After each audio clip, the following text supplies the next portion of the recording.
صباح الفل، عاملين ايه؟ يا رب تكونوا بألف خير. النهارده طالعه اتكلم معاكم في حاجات كده حابه اتكلم فيها الصراحه، وما لقيتش احسن من القناه عندي ان انا اتكلم معاكم وناخد وندي كده.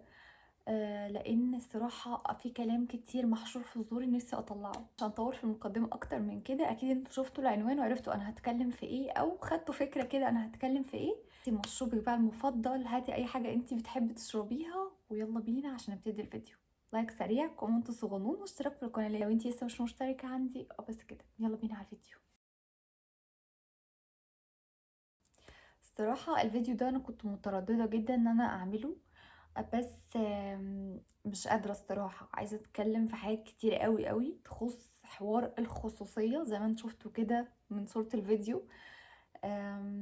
وما لقيتش احسن من ان انا اطلع اتكلم معاكم في فيديو على اليوتيوب، لان اي ابلكيشن تاني بتبقى الفيديوهات صغننة، مش عارفة اخد راحتي في الكلام.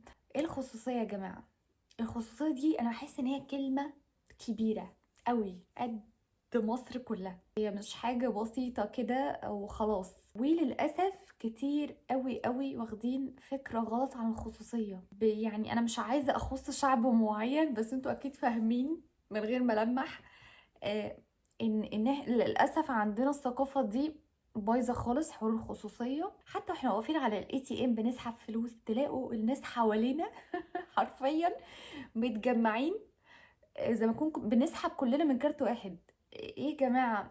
نو خصوصيه، زيرو خصوصيه في البلد. ايه يا حبايبي؟ طبعا انا مش عايزه اخص بلد معينه، او يعني يجيلي انتقادات ان انا ليه بقول كده على مثلا بلدي او كده.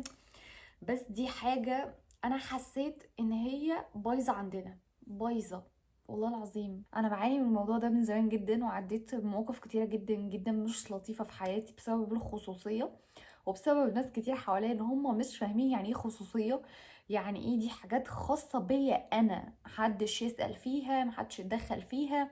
ما تحاوليش انتي تنكشي فيها حتى لو من بعيد، وتعرفيها من حد تاني عني. يعني حاجات عني انا تعرفيها من حد تاني، انا لو كنت حابه اعرفها لك كنت عرفتها لك. الخصوصيه يا جماعه، يعني هي اسمها خصوصيه. يعني الجزء ده او الركن ده في حياتي في خط احمر، خطوط كتيره حمراء. باكل ايه، بشرب ايه، صحابي مين، انا في علاقه ولا مش في علاقه، مخطوبه مش مخطوبه. في مثلا خطوبه جواز دي لازم فيها اشهار طبعا والناس كلها تبقى عارفه، بس تفاصيل انت مالكيش فيها، محدش ليه فيه خالص يا جماعه. حوار السوشيال ميديا، انا اتجننت من كتر الفيديوز اللي بشوفها، غير المشاكل والحاجات الخطيره اللي حاصله اليومين دول من كذا كابلز يعني. بس يا جماعه، اللي بتتخطب فيديوز، اللي بتقرا فاتحه فيديوز، اللي قال لها بحبك فيديوز، اللي بكرهك فيديوز.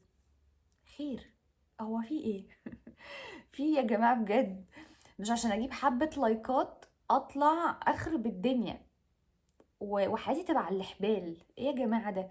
انا حاسه ان بجد حياتنا بقت عامله زي الغسيل، اللي هو صباح الخير نطلع نعمل فيديوز، صباح النور كرهني فيديو حبني فيديو، قطعنا صلاتنا ببعض وبنشرشح لبعض فيديو. ايه يا جماعه ده؟ يا جماعه السوشيال ميديا لازم نتعامل فيها بسنس وبحدود. في حاجة اسمها خطوط حمراء عن كل حاجة تخص حياتي. أنا لو حابة أعرف الناس اللي على السوشيال ميديا عندي حاجة معينة هعرفها لهم، دي شخصيتي. مش حابة، دي شخصيتي برضو، ودي حاجة لازم نحترمها في الناس، تمام. بس اللي مش عادي الفترة دي إن كل الناس بقت داخلة في حياة كل الناس بطريقة غريبة. جماعة الموضوع بقى مرعب بجد بجد بجد. يا جماعة داروا على حوائجكم بالكتمان. انا مش عارفة اسمها داروا ولا، يعني هي معنى الجملة كده، مش عارفة اقولها صح ولا غلط. بس ما ينفعش ان كل حاجة نطلع ننشرها. حتى لو لاحظتوا ان احنا اي حاجة انتي بتعرفيها للناس بتبوظ، وش كده بتبوظ. ما تقنعنيش ان انتي عرفتي الناس حاجة عن حياتك وعدت عادي. انا دي شخصيتي الصراحه يا جماعه من زمان جدا، وعندي مشاكل كتير قوي مع ناس كانت في حياتي، الحمد لله ما بقوش في حياتي. ان عادي عندهم هم يحكوا حياتنا والغسيل يتنشر، وعادي عادي. فيها ايه ما الناس تعرف عننا كل حاجة؟ فيها ايه ما الجيران تعرف عننا كل حاجة؟ في ايه ما القرايب تعرف عننا كل حاجة؟ مفيش حاجة اسمها كده، مفيش حاجة اسمها كده. يا جماعة، السوشيال ميديا زي ما ليها حاجات مفيدة، فيها حاجات خطيرة جدا، منها حوار الخصوصية ده، ان الناس بقت بجد فاتحة على البحري. بحر يا جماعة، انا حاسة بجد الموضوع بقى اوفر جدا. لازم نخلي بالنا ونعرف ايه اللي ينفع نحطه على السوشيال ميديا وايه اللي ما ينفعش نحطه على السوشيال ميديا. بحس ان الفيديوز دي انا ما بستفادش اي حاجة، يعني انا كرحاب ما بستفادش اي حاجة. انا هستفاد ايه من الفيديوز بتاعت الحب، من الفيديوز بتاعت الارتباط، من الفيديوز بتاعت الانفصال؟ انا بشوف نفسي ان انا ما بستفادش اي حاجة.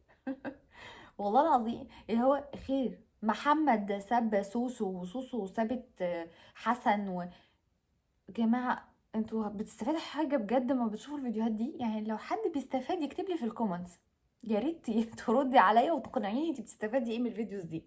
دي مش عقد وكلاكيع والله يا جماعة، بس ده الطبيعي. انا حاسة ان انا طبيعية، بس الدنيا حوالينا ما بقتش طبيعية. فما يظهر حد زي كده هتقولوا عليه مجنون. اللي هو ايه ده؟ انتي بتتكلمي ازاي؟ ده بقى الطبيعي، ده بقى لا يا جماعه، المنتشر ده ما بقاش العادي، مش ده العادي يا جماعه. اللي المفروض خلاص نصدق عليه ان هو خلاص قرآن.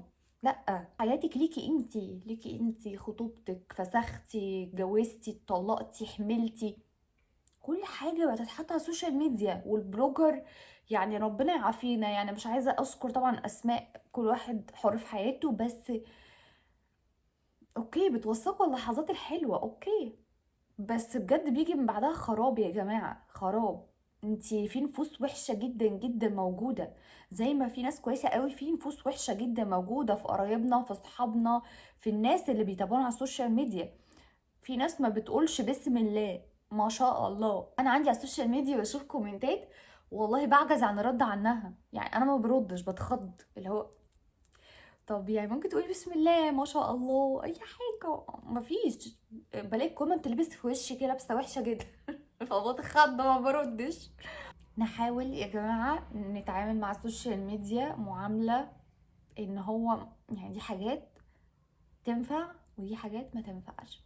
اما حوار الكابلز بقى المنتشر اليومين دول، والفركشات والخناقات والشرشحات اللي على السوشيال ميديا، فلتكن خيرا او لتصمت، وندعي لهم ربنا يهدينا ويهديهم، واللي حصل معاه حاجة ابتلاء جامد، ربنا يا رب يعني يسترها على كل مسلم ومسلمة وكل بني آدم عامة في الدنيا، ويكفينا شر اللي بيحصل على السوشيال ميديا بجد، لأنه بقى مرعب جدا جدا. أنا بالنسبة لي هو خير يا رب، خير اللهم اجعله خير. ايه اللي بيحصل ده؟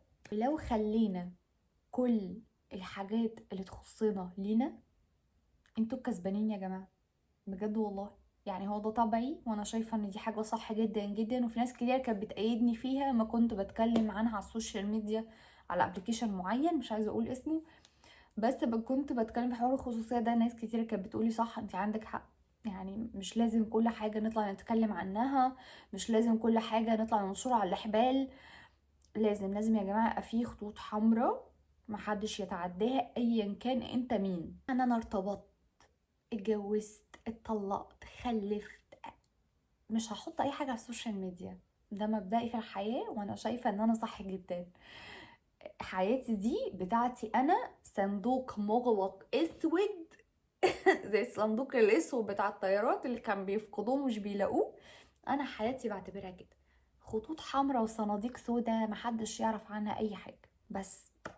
ويعني نفسي والله حوار السوشيال ميديا ده يتظبط شوية، ويعني نستفاد منه، ما ناخدش منه اي حاجة وخلاص ونطلع نقلدها، علشان ربنا يعافينا.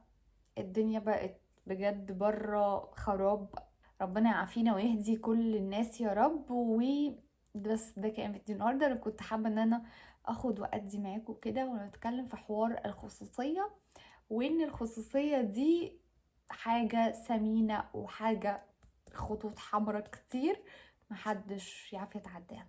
يا رب الفيديو يكون عجبكم وما كنتش طولت عليكم. لايك الفيديو قبل ما تمشي وكومنت صغنون واشتراك في القناه لو انت بس مش مشتركه عندي. وبس كده، شكرا لكل اللي تابعوني لاخر الفيديو.